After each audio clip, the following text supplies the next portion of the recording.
smoking out of a pipe. Oh, okay. You mean like a fancy pipe?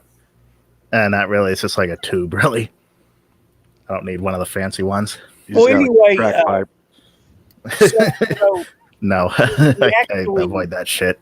I read Caligula Divine Carnage, Atrocities of the Roman Emperors by Stephen Barber. Now, even though Caligula is in the title, he's not the only emperor that this guy writes about. This is probably the best account of the more tyrannical Roman emperors and the debauchery. It's like this guy kind of bathes in the debauchery. He doesn't just mention it in passing like most historians do. So I appreciated that.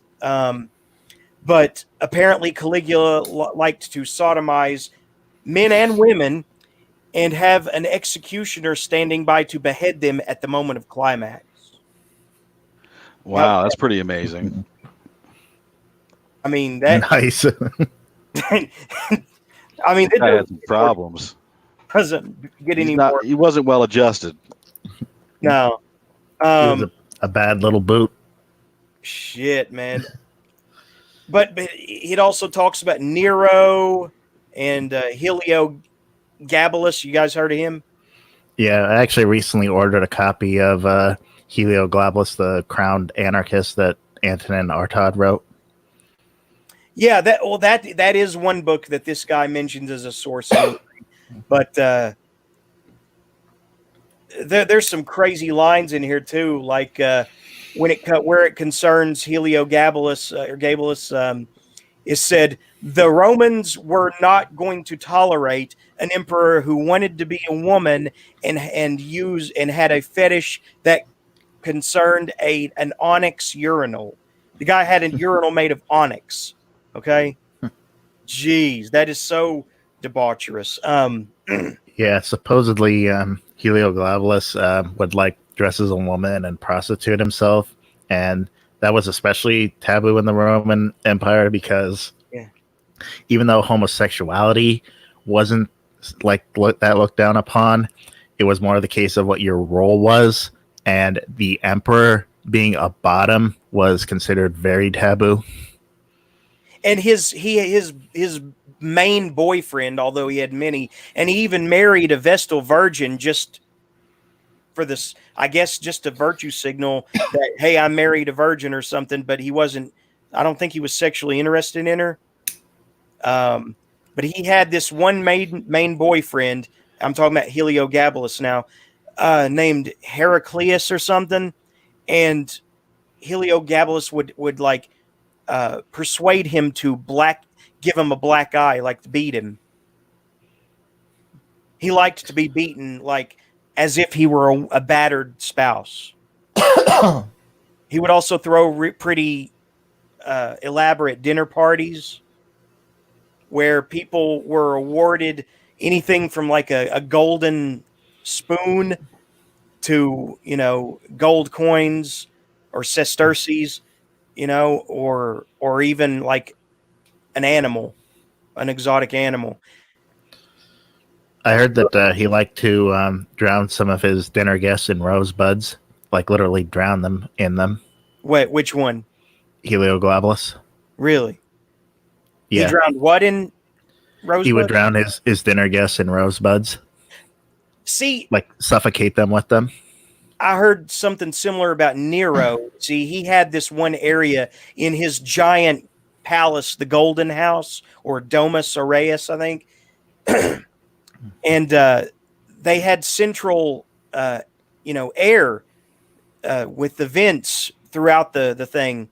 And perfumed scents would circulate through all the vents and passages before, mechanical, was capable of that. So these were pretty elaborate projects that were undertaken on behalf of these very debaucherous fellows.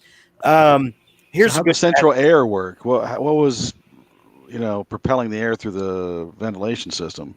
I guess someone was working it manually, like with a wheel, turning a wheel, or doing it like with their feet, maybe. But there was perfumed scents, coming through the walls and vents all throughout.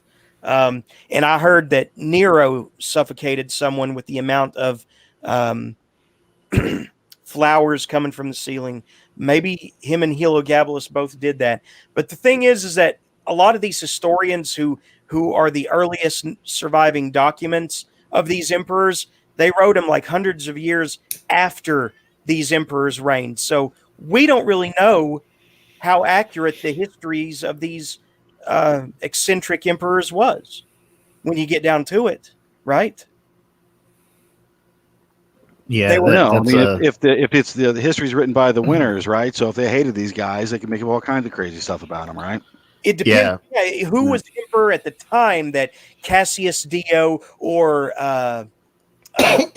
Seneca or any of these other philosophers, wrote about them? Who was reigning at the time that they were commissioned to write these histories of emperors they didn't serve under? That's the question. Right. Right there, I remember reading a story where one emperor decided to tear down one of the temples. I can't remember which one, but it was like a famous one at the time. And the reason he did that was entirely so he would be remembered for doing it. And he made sure to have whoever had written it or actually had the temple built had them written out of the history books. And to this day, they still don't know who actually built that temple, but they know who tore it down. Was it Trajan that tore it down? Or I can't remember. Hadrian, maybe? I'd have to look it up. Okay. Well, so this Divine Carnage book's not available in Kindle format? It isn't? I don't know. It doesn't look like it based on the no, screen. I guess not. Where I read it, though, I borrowed it from archive.org. They have their own library system. That's where I read it. Okay. So they've got a pretty good library, archive.org. Some of them you can download to keep. Others you have to read as, on their site. Right. But, yeah, here's a good passage about Heliogabalus because, it covers several of them. Heliogabalus's conception of the divine would never have permitted him to urinate on the sacred image of his god, a defiance of taboo that illustrates much about the perverse themes at work in Nero's psyche.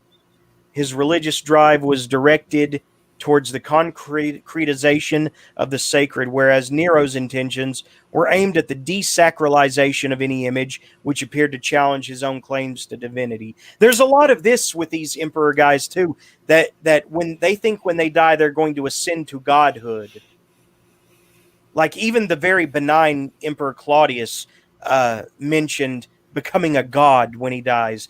Apparently that was very, finely woven into society as a belief. It's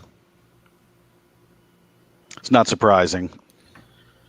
Yeah, I mean, Japan for the longest time, they thought that their emperor was a literal living god. Right. I mean, even the emperor that was around during World War II was considered a living god, right? Right. I think it was the treaty that they made with the United States that kind of made them kind of have to say kind of denounce the divinity of the emperor.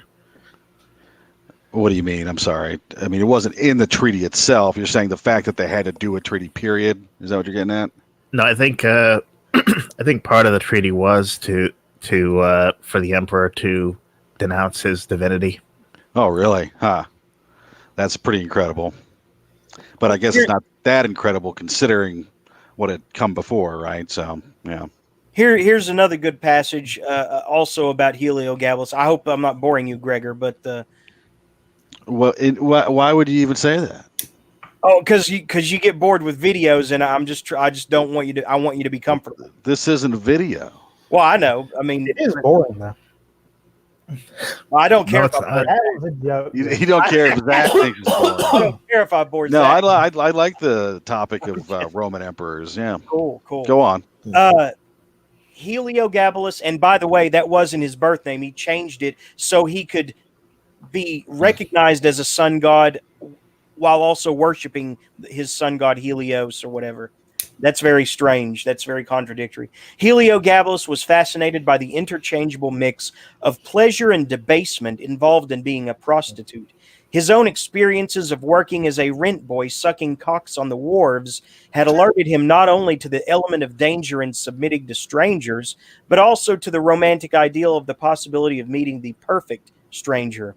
For Heliogabalus, engagement in anonymous sex had resulted in his finding the man who he was to marry. He is also reported to have visited all of Rome's prostitutes in one day, disguised in a muleteer's hood, and to have given them money without demanding any services in return. He was by all accounts a zoolatrist. He kept within the palace precincts a variety of creatures, including hippopotami, a crocodile, a rhinoceros, panthers, leopards, lions, ostriches, and a variety of snakes largely brought to him from Egypt. I mean, this is fascinating stuff. Yeah, it is. And here's another fascinating thing. Their eating habits were beyond bizarre. If Helio, I'm just going to call him Helio, was partial to theming a banquet by dictating the color of the food to be eaten, then his gourmand tastes were characteristically reserved for the extreme delicacy. In imitation of the gourmet Apicius, he liked to eat camel's heels, cock's combs, and the tongues of peacocks and nightingales, as the latter were thought to provide immunity against the plague, which was coming up at that time. His decadent tastes also favored a melange of mullets' innards, flamingo brains, partridge eggs, thrushes' brains, and the heads of parrots, pheasants, and peacocks. His food repertoire extended to a love of mullets' beards served with parsley, kidney beans and fenugreek, dormice baked in poppies and honey, peacock's tongues flavored with cinnamon, oysters stewed in garum. Isn't this making you just hungry? You like oysters. Sturgeons from Rhodes, fig peckers from Samos, and African snails. Snails are actually pretty good, though. Are they? I've never had them. I'll never eat one after 1,000 ways to die. Why? And it looks like this is available in Kindle format for $4.99. It just has a different cover, and it looks like it's a different edition or something. Really? Yeah, I think the original edition was. I think the original edition was from Creation Books, and they've been dead for a while. I don't see it. If that's the case, cool. If it is, Yeah, cool. it's in there. Huh. Yeah, Oh, this the looks guys like, also. Go ahead. this looks like something I might like. Yeah. I love this shit. You know, another one that's covered briefly in this book is Commodus. We've all seen Gladiator, right? Everybody here seen Yeah. it? No. Yeah. I think that although Joaquin Phoenix he's like magical in many of his roles, like Joker, for instance, I don't think that he fully captured, and this is the director's fault too, captured how insane Commodus really was. And I think that his name is where the word commode comes from, which is adequate in its own way. Yeah, I'd not heard that. See, Why did he like to be peed on or something? probably, but he was another one of these emperors.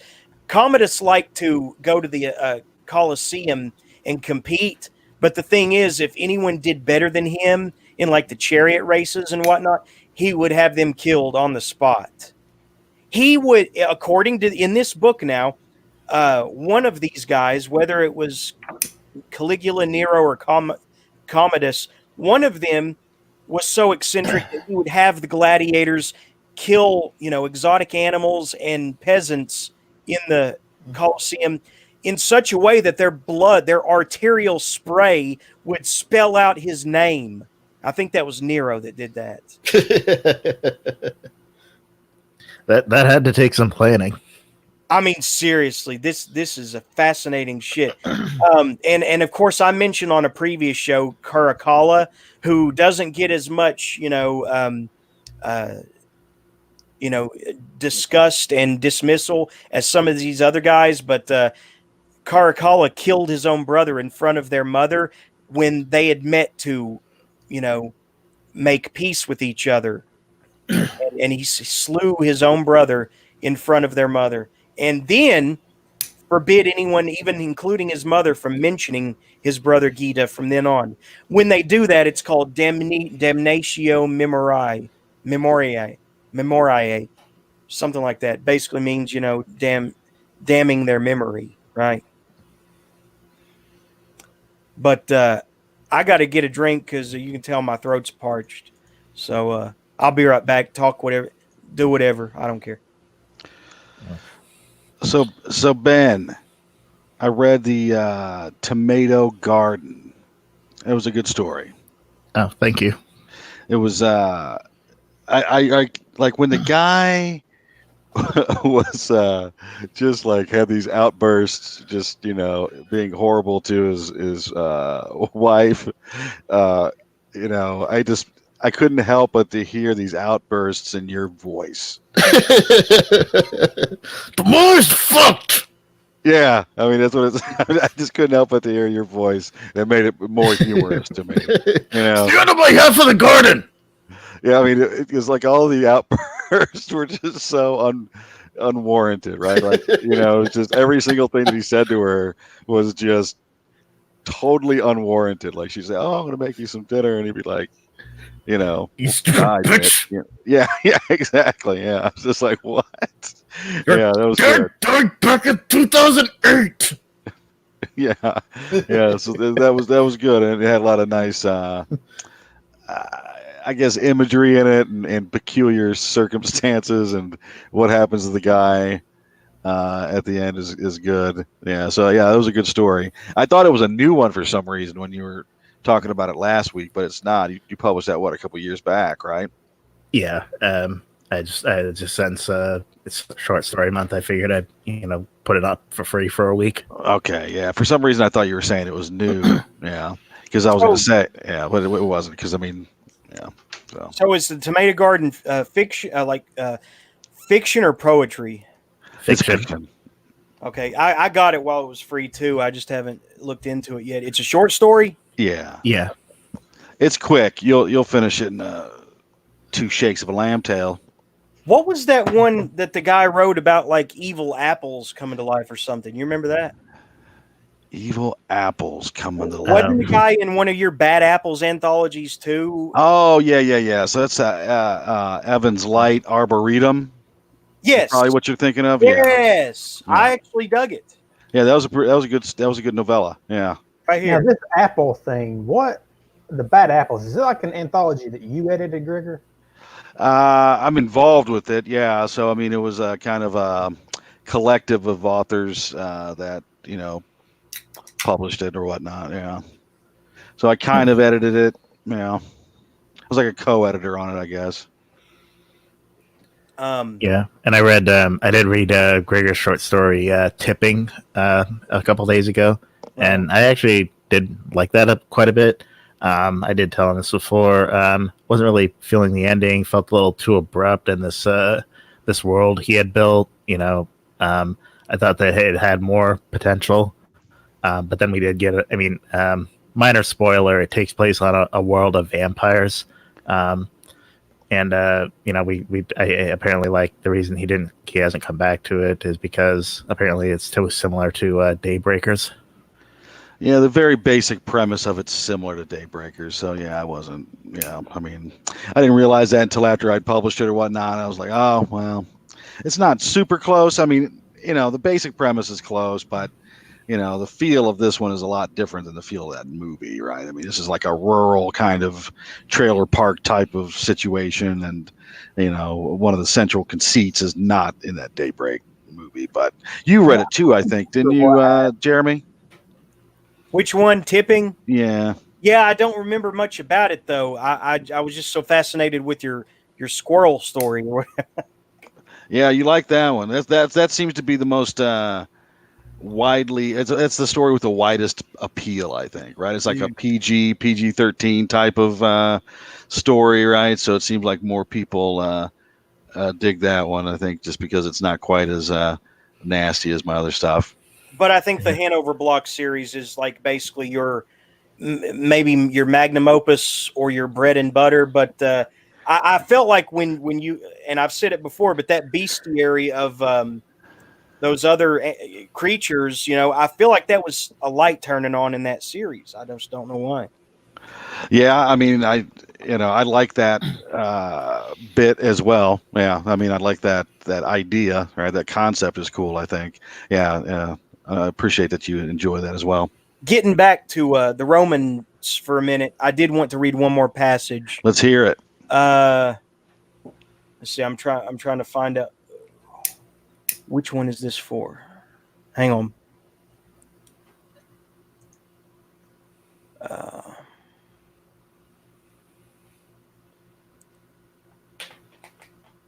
Tiberius. I forgot to mention Tiberius. So he's kind of what started this chain of, absolute depravity, because you guys know that Tiberius, was close to being assassinated a few times, and he left Rome to go live on his own private island called Capri. You've heard that, right? I've heard of Capri and I've heard of Tiberius. Yeah. Well, so I just keep thinking of the Tiberius from the Caligula movie. Mm-hmm. The actor who plays him was like very clearly drunk the whole time. So Tiberius kind of started all this depravity, if you ask me. He not raised, but Caligula was in his entourage as a young boy, and he would kind of take Caligula under his wing and teach him depraved shit. There's even speculation now, and I mean eyewitness accounts dating back thousands of years, so you don't know if you can trust it or not, but allegedly Tiberius would how to put this delicately, you can't, he would practice oral sex on infants, according to some historians. I don't know. I don't know. It doesn't get worse than that, but for some reason everybody's all Caligula and Nero.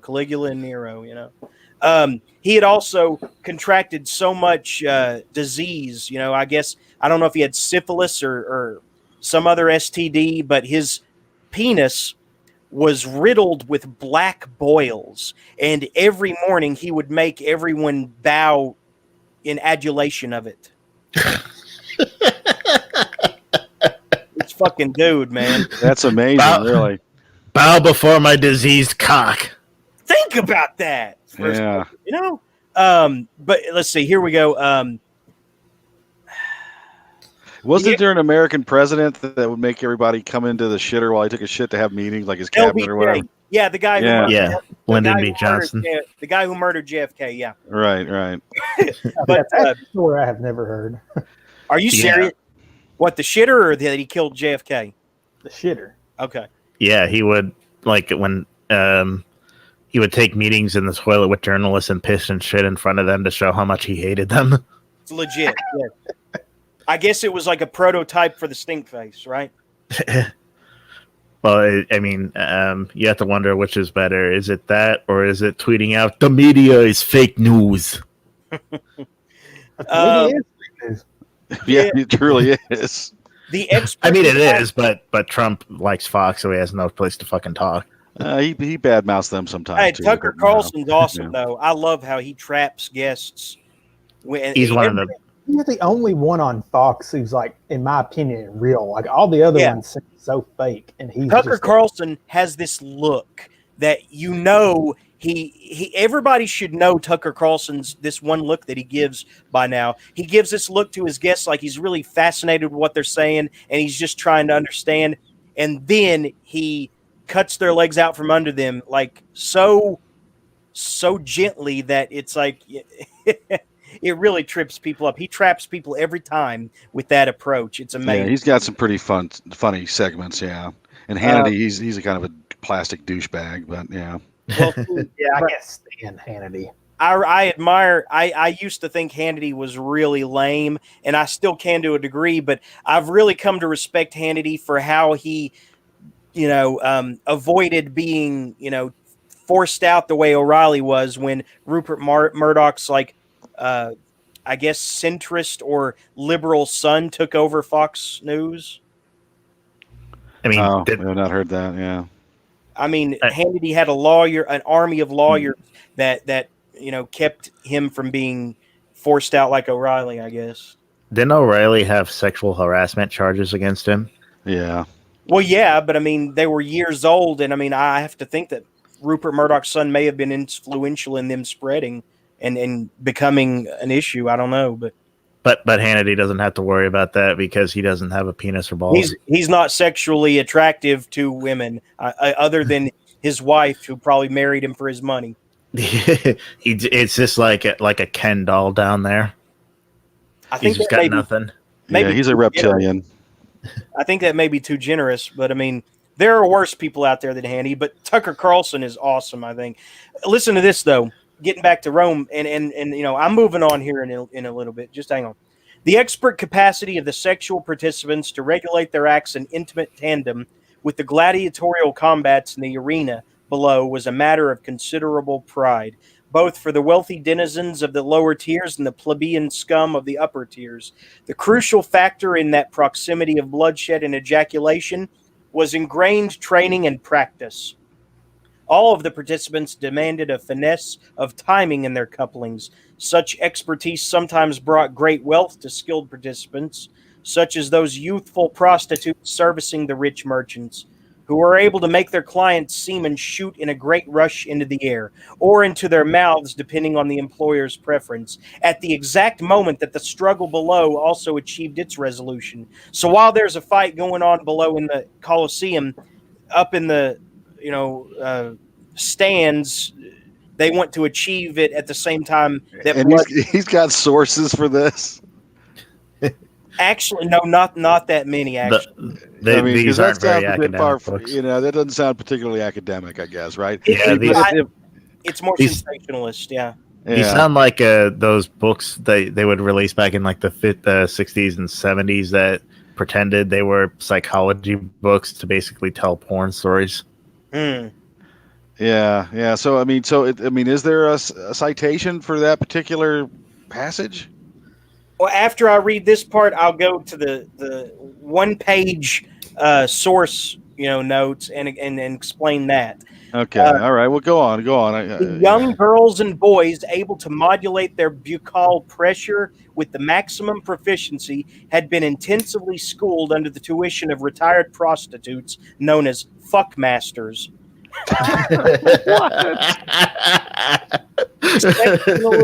Exceptionally well-endowed slaves were strapped down and compelled to undergo bouts of fellatio, often extending over 12 to 14 hours, until their members were so chafed and sore that they would plead to be reassigned to latrine cleaning duties. Wow. That reminds me. Citation needed. That reminds me of a passage from the torture garden where this guy gets strapped down and edged by this woman until he ejaculates blood. Gee. Wow. Please, sir, I'm exhausted from sucking all these dicks. Please let me go clean shit. No, it wasn't. It was the opposite, though. Like it, no more sucking. My ding-a-ling can't take anymore. Yeah.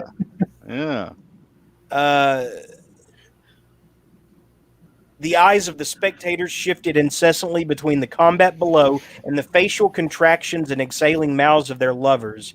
Boy, that paints a scene, doesn't it? So it's basically chaos in the Colosseum. Above and below. That's pretty amazing. The Tom Waits song was a documentary. What Tom Waits song? In the Colosseum. Oh, is that about this type of carnality? Yeah. Okay. Yeah, I don't think I've heard it. But so, what is there's only one page in this book of sources? Yeah. Hang on, let me get there, and it's very non-committal. This account is drawn from contemporary sources, biographies, manuals, polemics, and newly excavated documents, notably the Butrenta Caligula, as well as from works of the following centuries, from the golden era of Roman scholarship in Germany in the 1900s, and least usefully by a wide margin from recent biographies of Caligula and Commodus. All material of every kind written on the Roman area, whatever its date of composition, reflects the strictures and gaps and limitations of its time, and it would require the most omniscient oracle to say definitively what was authentic. My reconstruction of Heliogabalus's life owes a debt of gratitude to John Stuart Hayes, the amazing emperor Heliogabalus, and to Orma Fitch Butler's studies in the life of Heliogabalus, Anthony Burley's Lives of the Later Caesars, and Antonin Artaud's Heliogabalus Ola Anarchist Coron also proved invaluable sources of reference. There is no definitive life of Heliogabalus, and I have attempted to reassemble aspects of his character most likely to resonate in the current times. So, you've read a lot about this stuff, Mr. Maddox. Is there any kind of explanation as to why these emperors were the way they were? It seems like I've heard things about inbreeding or lead in the pipes. That's what I was is it just say. is there just a matter of power just breeds this type of debauchery because they just get bored? They have to just continually up the ante in what they need to do to stimulate themselves. Well, I would think it was the latter. I mean, even today in our supposedly civilized times, we've got politicians fucking kids left and right. Yeah. So you've heard of that? What was that instrument that Benjamin Franklin either had or designed that would cause lead poisoning and insanity? It would cause people to go insane if they touched it for too long. You've heard that? Who designed it? I think Benjamin Franklin. I've not heard of a Benjamin Franklin insanity device. I've not heard of that. That's fascinating. Freaking out there compared to his thing boring autobiography. Dude took air baths, man. He fucked a lot of women too. That's true. Benjamin Franklin fucked. He did. So what? What is this lead pipe that he made people touch to make them insane? What's this? I don't know. The point is that lead can make you insane. Lead poisoning can turn you insane. Right. Some people have speculated that it's that. It's also probably the unchecked and largely unknown at the time STDs. We should change the name of the show to Benjamin Franklin's Insanity Machine. Yeah. But in this book that you were talking about, Divine Carnage, it doesn't speculate as to why this dude was like this.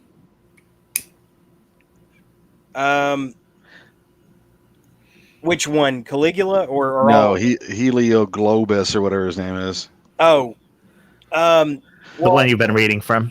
All the crazy ones engaged in incest. In fact, it even let's see. Heliogabalus was Syrian, and he was largely put into power by his grandmother, which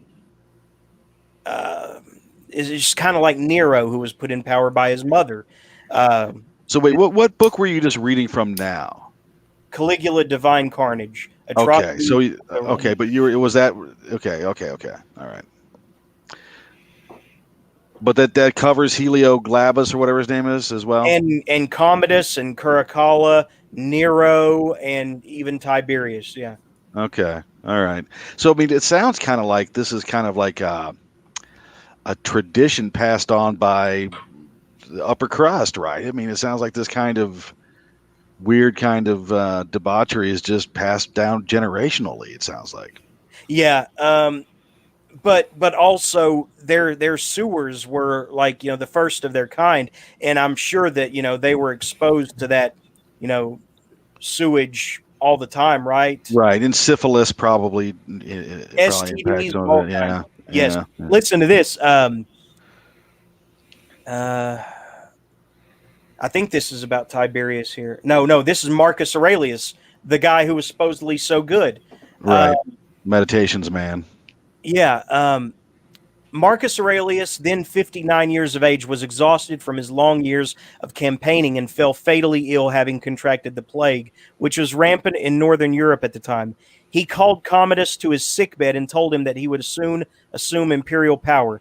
It was the first time in history that of the empire that dynastic power was to pass directly from father to son. A lot of times they would adopt younger men as their sons, Right. by Based on blood. potential or whatever. Yeah. Yes, that's what Tiberius did with Caligula. The sons of emperors, in every other instance, the sons of emperors had been brutally massacred or had died prematurely, usually poisoned by conspirators or even by their own parents. Although the dissolute and incipiently psychotic Commodus was clearly poor material for the responsibility, Marcus Aurelius could not miss the opportunity to prolong his dynasty. He also made his son promise that he would work unceasingly to enlarge the boundaries of the empire in every direction. Marcus Aurelius was all about that conquest and expansion. And Right. Commodus lost interest in it because he wanted to play, gladiator games and, drink and fuck without cease, let's see. The plague was an excruciatingly slow death, gradually rotting the internal organs and transforming the face into a pulsing mass of black boils that would suddenly emit great geysers of stinking orange pus, spattering everyone in the vicinity. Commodus finally grew so sick of looking at Marcus Aurelius' face and trying to dodge the ejaculations of pus, and so impatient to set out for Rome, that after sending everyone from his father's tent and putting on a pair of thick protective gloves, he throttled the emperor into oblivion. I think that's open to, question, but right. This book sounds fantastic. Yeah, it's pretty sensational. Yeah. Yeah. It is fascinating. Yeah. It's what I've always wanted from a Roman emperor book. Instead of it sounds like so the guy was like, okay, I'm going to put everything in here that the sensationalist reader would want to read, right? I mean, it sounds like it's just chock full of it.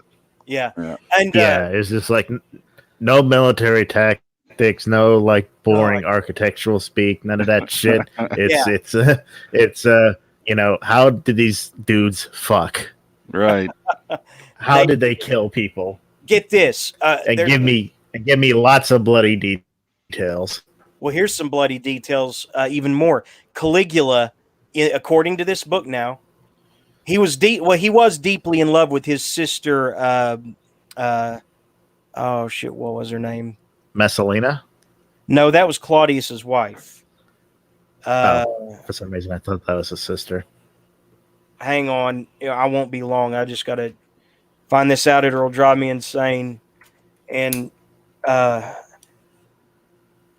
Caligula's sister.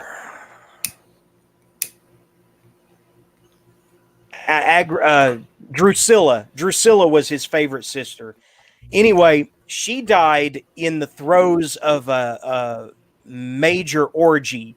I guess she just couldn't take all the depravity, she died from exhaustion or from like a prolapsed anus or vagina. I don't know. But she died. She was literally fucked to death. Yeah, she died in the throes of a massive orgy. So, but that's not the worst part. Caligula was so despondent that he had sex with her corpse. While he was mourning her death, he was fucking her while he was mourning her death. See, the thing is that 400 or 500 years from now, they're going to have the same dudes like us are going to have the same conversations about our current leaders. Whoa! Yeah, you're right. Yeah, did you know that Donald Trump liked to cut people's heads off and fuck their neck holes? Right, exactly. Hit her, right? Yeah, they're going to talk about that frazzle drip, video, Yeah, but so that's what I've been reading this week. I also read an interesting book about it was called The CBS Murders, about this guy